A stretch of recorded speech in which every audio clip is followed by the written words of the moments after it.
Ako po si Pearl Torres Tabalok. Gusto ko lang pong itaas ang Panginoong Jesus. Ito po ay sa tatay ko. Na-diagnose siya na meron siyang kidney stone. Ito po ay ultrasound ng May 31. Sabi po ng doktor, ooperahan nga po siya. Tanggalin yung mga stone. Tapos, in-x-ray din po siya at naging positive din po siya pneumonia.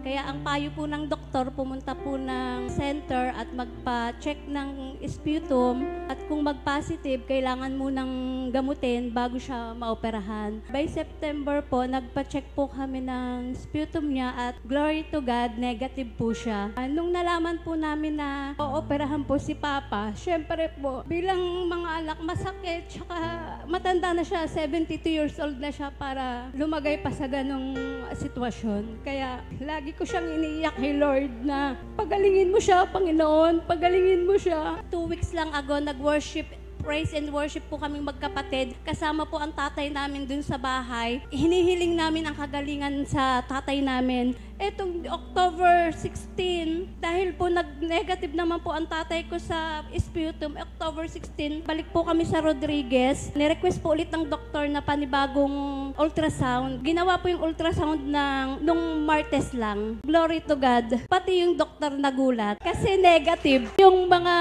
lab niya, laboratory, negative lahat. Pati yung doktor nagtanong, pinagkumpara niya yung dalawang ultrasound. Yung unang ultrasound, may laman, may mga stone. Ooperahan nga po eh. Tapos yung pangalawa, wala na. Ginuhitan niya pa po at pinapaliwanag niya. Sabi ng doktor, ano pong iniinom ng tatay niyo? Sabi po, wala po ang iniinom ng tatay namin kasi wala pa naman pong reseta. Ang iniinom lang niya para po sa para mawala yung sakit. Tapos wala na.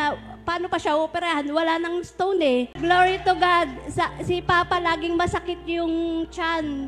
Dito, lagi niyang iniinda hanggang puso yung sakit niya. Tapos ngayon, as in wala na. Glory to God talaga. Kaya maraming salamat po sa Panginoon. Dumaloy talaga yung pagpapala, pagpapagaling. Tunay ngang ikaw, Panginoon, ang aming tagapagligtas at aming manggagamot. Maraming salamat po.